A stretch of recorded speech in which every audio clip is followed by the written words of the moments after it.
Nerds! It's Daddy History. We are now back at the National Seashore. We're at a place called Chimney Rock. Bing! There's a couple of them out here. It's pretty amazing. Where you can see the raw coastline that terrified and inspired European immigrants. After Drake's landing here, Spain realized that if they didn't lock down Alta California, England might come back. So they launched a full colonial push. Missions from San Diego to Sonoma, military presidios, forced conversions, and land seizures. Drake's brief presence in 1579 became justification for 200 years of Spanish policy. That's wild. One ship stopping for a tuna kicked off a massive imperial building project.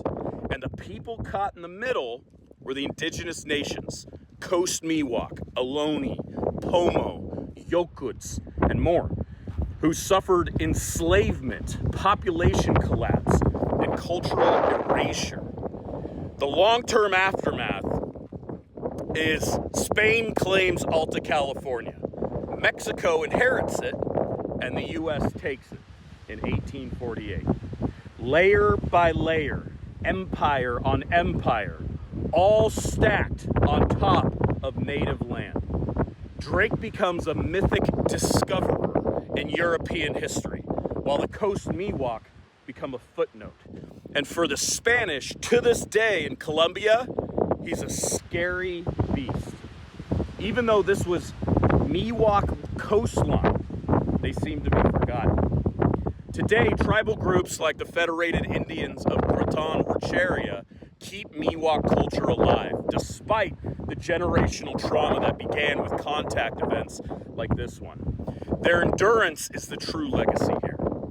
So why does this matter today? Why am I talking about something that happened, 500 years ago? This site teaches us that history doesn't just happen. It's made by choices, violence, and power. European empires didn't just explore.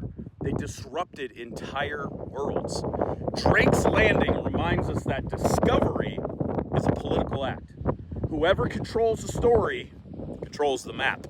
And whoever controls the map controls the land. The ripples of 1579 still shape who owns property, whose culture gets remembered, and whose gets erased.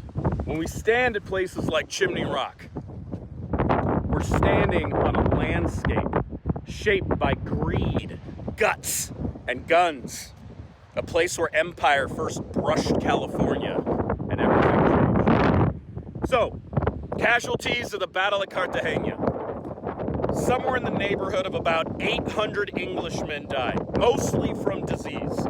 The Spanish and the civilians, insanely high, but we don't know exactly. And the result was an English victory.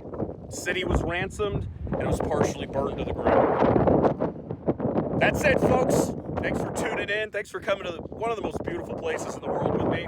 I'm going to see you next time. I'm going to be live on Tuesday. We're going to talk about a juicy little battle, and I hope to see everybody there. Until then, thanks for watching. You didn't give a shit, but I'm going to tell you anyway. This is Daddy History. I know you. Bye!